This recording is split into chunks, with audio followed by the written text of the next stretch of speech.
Ayan, mga paryente, hinahayaan po natin ng ilang minuto. Ito pong kung talagang humihigo po ba siya at nilagyan po ng palatandaan, may kasamang yoy po rito. Isukod ko niyo, pero tanaw na ko yoy, gamay na lang yoy. Suyop ko na siya. Tumpong gina siya, maumay po. Managili na. Okay, siya ka na. Ay talaga mga paryente. Layo na kayo. Gumagana. Minuto na.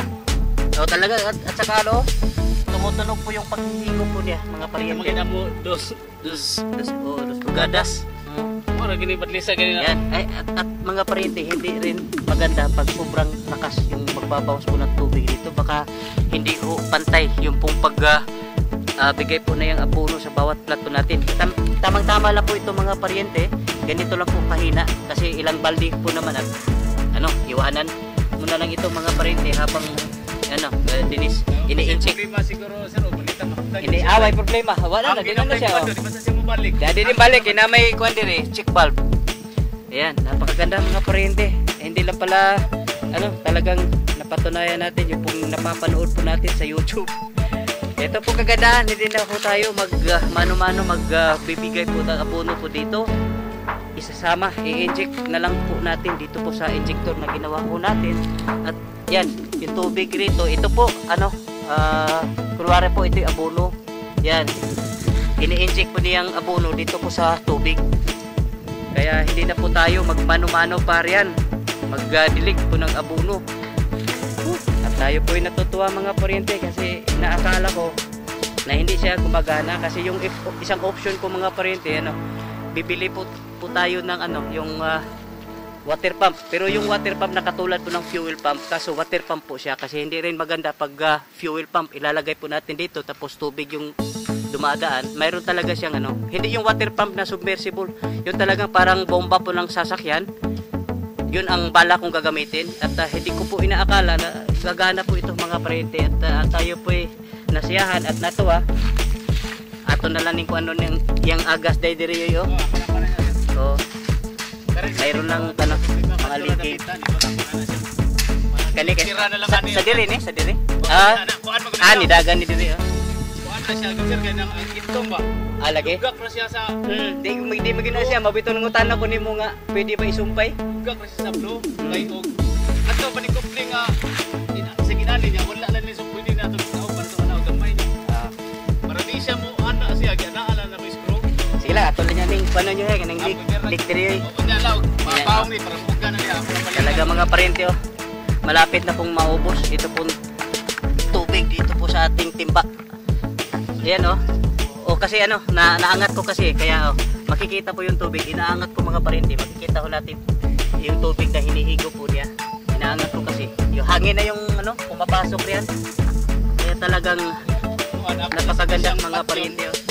Para maugana din ako sa ako butangan niya. Apan na ako pumasok niya butangan ako. Batay yan. Muna na kanina.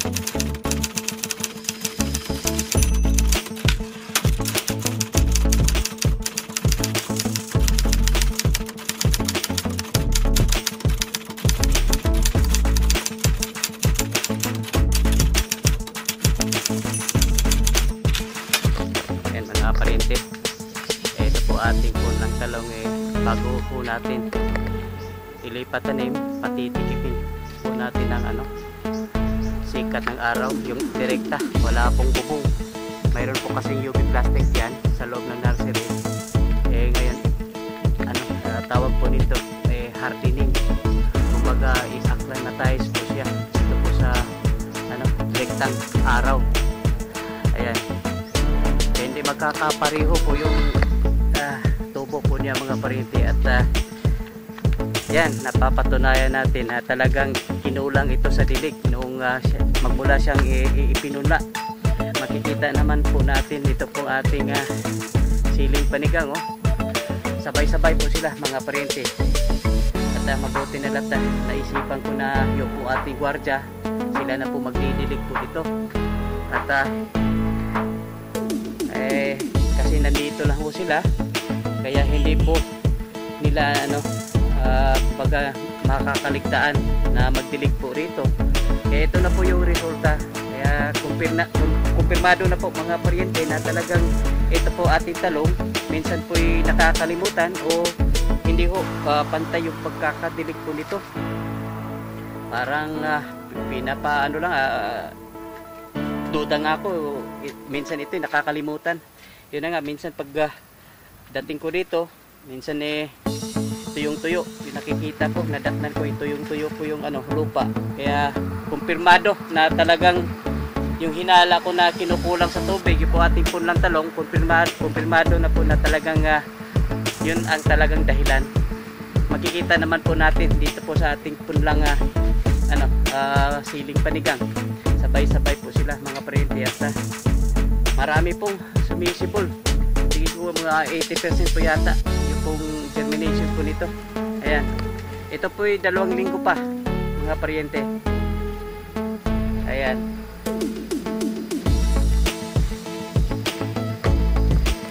Kuan lang ni kanang pinugdumi niya dai ko rika basig kuan. Ipuson ta ni alas 8. Primero pa ni painit nila. Saga alas 11 ba? Ibalik na to, igulan ni siya pa panon pa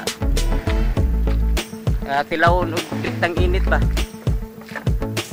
O kanang before magkuan alas 12. Ayan. Dapat sana yung talagang 2 to 3 days. Yung pong bago ilipat tanim 2 to 3 days i-hardening po siya para po ma-acclimatize dito po sa harsh condition po sa labas, para hindi na po siya mai-stress kung sakasakaling ililipat tanim na po sila. Ayan.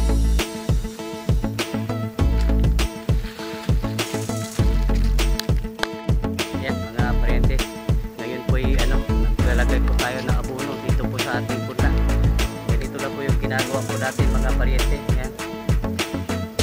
Hindi rin po kasi pwedeng mabasa po ito ng abono kasi masusunog yung dahon habang nasa seedling tray pa po siya. May butas po kasi dito sa ilalim ng seedling tray, kaya yung tubig po ay tatagos dun sa ibabaw. Ayan. At yung nilagay po natin yung pong calcium nitrate at saka konting fungicide. Hindi ho kasi natin mahulaan yung panahon mga paryente. Minsan umiinit, minsan din parang umaambon po siya, kaya sinisiguro na po natin na mabigyan po ng abono, tapos ibalik na po natin doon sa loob.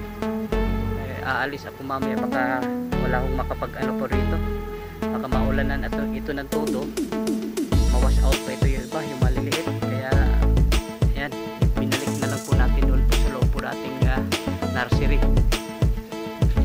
para kahit aalis po tayo, hindi na po tayo mag-alala dito po sa naiwan po nating mga punla. Ayan. Dapat ito po ay 2 to 3 days natin hardening. Ngayon lang po ito nakatikim po ng abono mga paryente, kasi hindi po kasi sabay-sabay po silang sumisibol o lumalaki. Kaya alangan po ako noon, kasi yung iba maliliit pa, ayaw ko rin namang galawin kasi baka mamaya may stress, mamamatay. Ngayon medyo malaki-laki na rin sila mga paryente, maliban na nitong mailan-ilan na talagang ang lalaki na. Ayan. Isinama na rin po natin ito pong ating punlang siling panigang mga paryente. Parang isang galawan na lang. Ayan. Po ating siling panigang, sabay-sabay po silang sibibol mga paryente. Ayan. Kasi baka 2 linggo pa po pwede na po itong ilipat din. Ito po ating siling panigang. Ayan. Ayan mga paryente, kasalukuyan po hinahanda na po natin. Ito po ating yung butas po na ating plat, kasi mamayang hapon po maglipat tanim na po tayo. Ang ginawa po natin dito mga pariente, kasi wala ho tayong nilagay po dito na basal, yung fertilizer habang piniprepare pa yung lupa. Wala po tayong nilagay na kahit anong fertilizer. Dapat sana mayroon po tayong nilagay po dito organic. Ang ginawa na lang po natin ngayon mga pariente, nilagyan po natin ng abono. Yung pong bawas butas, nilagyan po natin abono, tapos tinatakpan ulit ng yung lupa para po hindi po masagi po yung ugat po ng ating itatanim. Yung nilagay po natin mga pariente, ito po Unique 16, kasi matagal pa naman aabot yung ugat po ng ating tanim po riyan. At yan po yung nilalagyan po ulit ng lupa yan, kasi pag yan po tumama po doon sa ugat po ng ating murang seedlings, ay yung ating seedlings po madadali, masusunog, kasi mainit po kasi itong abono na to. Yan, ito po ay lalagyan pa ng lupa, kaya matagal pa po yung ugat po niya makakarating po riyan sa abono na yan. Yan pong ginawa po natin, kasi nga wala ho tayong basal fertilizer na inilagay po rito. Ayan, sana po hindi uulan mamaya. Ayan, kasi yung pong ating schedule mamayang hapon, oras po ngayon mga pariente, mag-aalas 12 pa na taghali, at mamaya siguro mga alas 4, depende. Pag wala pong init, mga bandang alas 3, pwede na po tayo maglipat tanim. At sana naman hindi ho tayo uulanin, para hindi po maabala po yung ating paglilipat po ng tanim po natin. Ayan.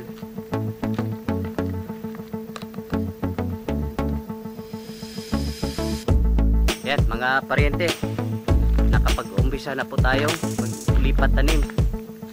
Yan, mayroon po tayong 6 katao po rito, kasi gusto ko sanang maglipat tanim po tayo alas 4 ng hapon.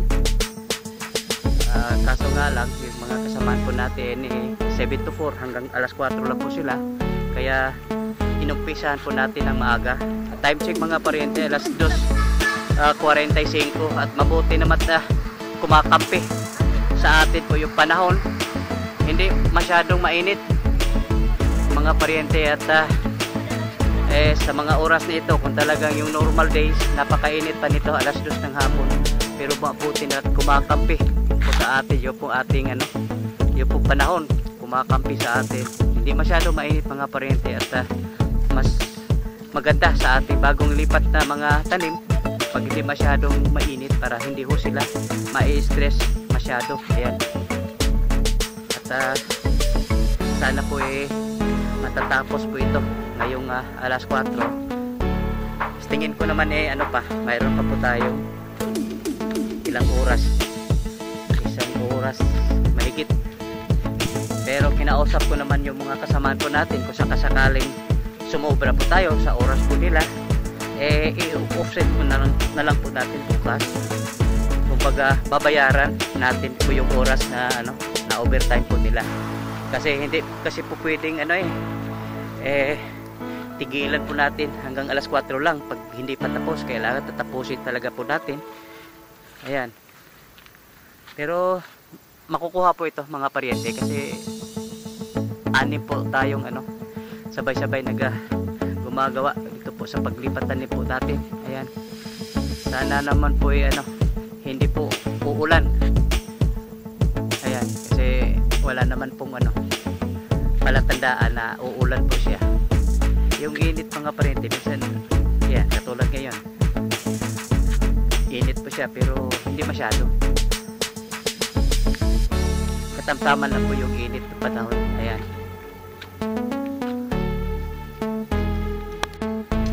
yan mga pariente, mayroon po tayong exhibition na ginawa po dito sa ating drip irrigation.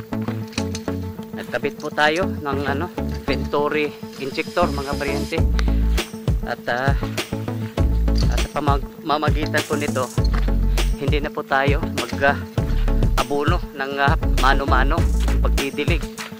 Diretso na yung para i-injector siya, parang ini-inject na lang po niya yung yung pong ating abono. At ito'y masusubukan po natin ngayon kasi nung nakarang linggo mga paryente, ikinapit po namin ito pero bumalyar po siya, palpak po, kaya inuwi ko po itong ito po yung Venturi mga paryente, Venturi.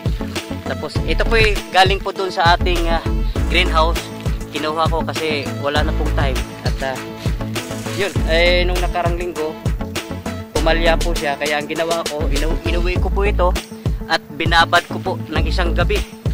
Binabad ko sa muriatic acid ng isang gabi. Ako baka mayroong sa tagal ng panahon nakababad po ito doon po sa ating tangke, doon po sa ating greenhouse, baka marami na pong residue po doon. Kaya ito masusubukan na po natin. Ayan, kalihoro kung abli yun. Ayan, ito na po yung pinaka main valve niya. Ayan, nakabukas na. Oo. Talagang gumagana si palpaligo ko. Palihog ko humulyo. Ayan, gumagana mga paryente. Yan. Ayan, o.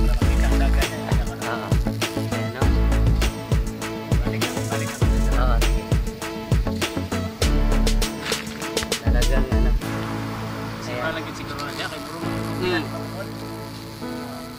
ayan, magana pa siya. At malalaman natin kasi pag kumunti po yung tubig po dito sa kayo, nagtingog ko. Oo. Lakas mga paryente, lakas niyang humigo. Pero kailangan pa ito ng ay, yan, ito umabot po dito mga paryente. So ibig sabihin andoon doon po sa unahan at check po tayo na may tubig na rin po doon kasi doon po yung unang mapupuno. Karera man lagi ni kuan yun, buhay nakasara diyan. Oo, awa ko no dito tumuyoy. Yung concept po nito mga paryente, parang magkasing tulad po doon sa murag ablihan lagi ni gamay oy.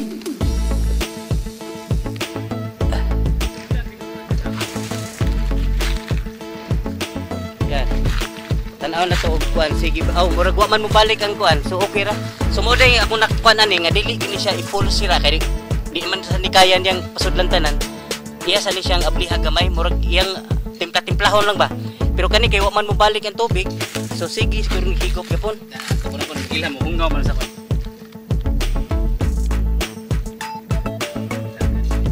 Didagan siya. Pero di masan Hindi pre ato ganina ang pasok. Okay, sirado man. Iya man tanan dre. So kuwangan lagi po sa pressure. Puno na sa dito. Puno na sa siguro na siya. Iksira na. Kanina siya yung sige, gano.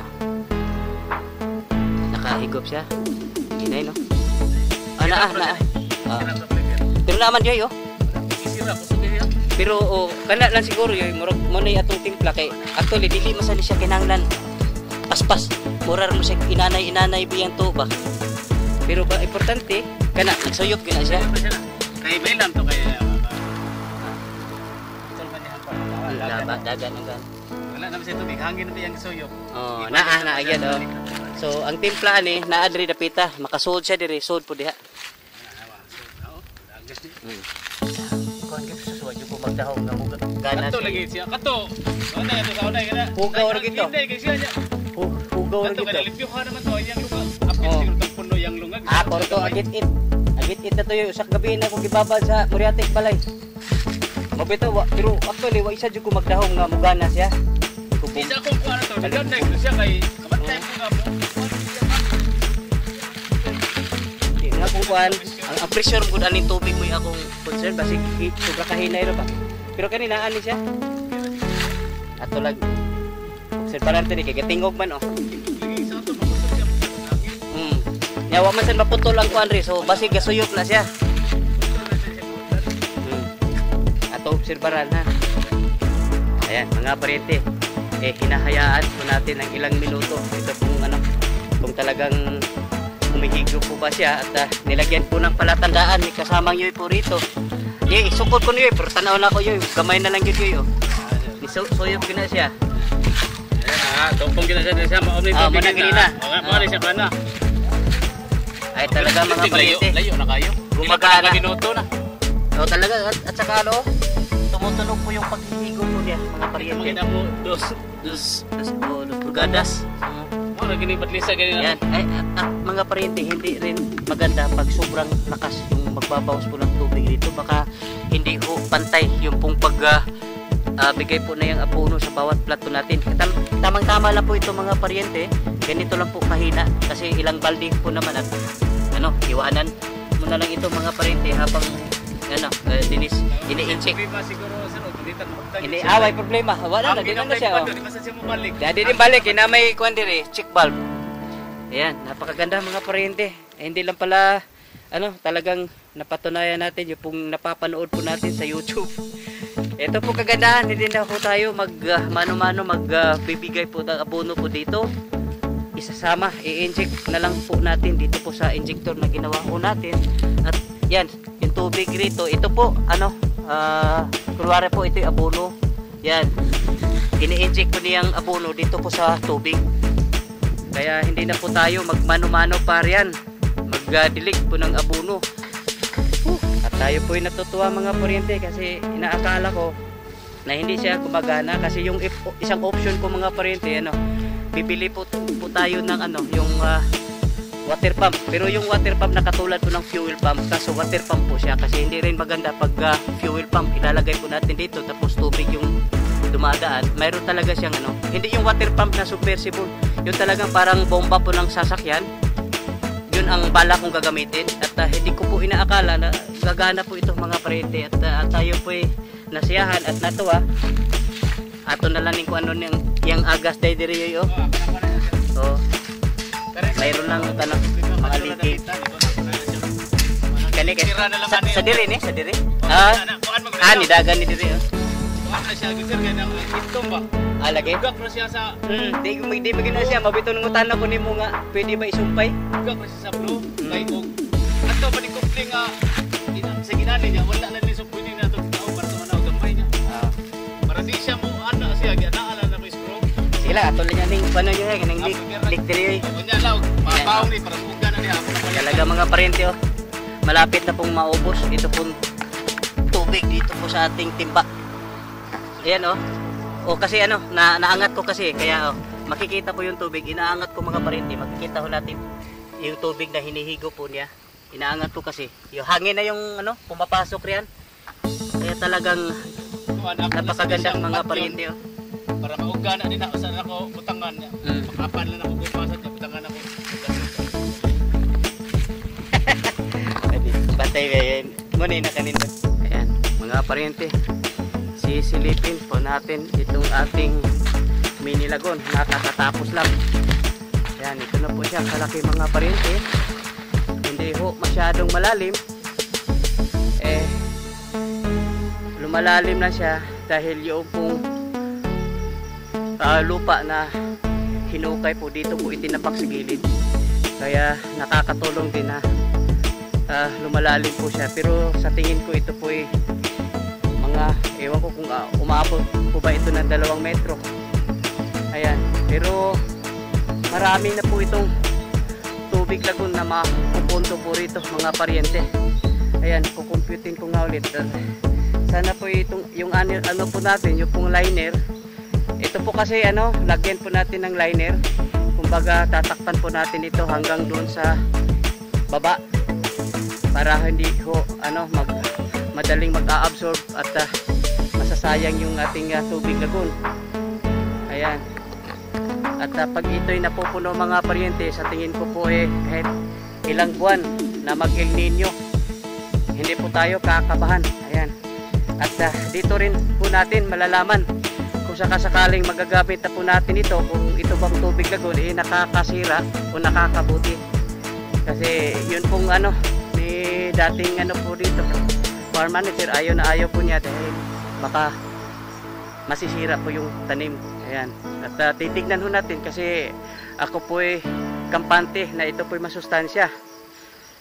Sabi nga ng ating biogas technician ay sa bandang Luzon raw itong tubig lagon ay pinag-aagawan doon. Kaya dito po natin malalaman pag naumpisa na po natin itong gagamitin. Ayan. Ganda po mga pariente kahit ilang buwan nga na El Nino, hindi na ho tayo matatakot. Kasi pag ito'y napupuno, ang dami po nito mga paryente. Pag hindi lang pumapalya o maaaberya po yung source natin doon sa kabilang farm, ito po yung laging may tubig. Laging may tubig, lagun po ito. Maliban lang pag yung source po natin doon sa kabilang farm, maaaberya, yan. Pero pag walang aberya doon sa kabilang farm, ito po yung sigurado mapupunduhan. Kasi napakasaya po kasi, binabagsak lang nila doon po sa ating sagingan at medyo magmukhang maliit na lawa na po roon. Napakasayang naman mga paryente. Ayan, ito po yung ating gagamitin sa pamamagitan po ng isang canal irrigation. Ayan.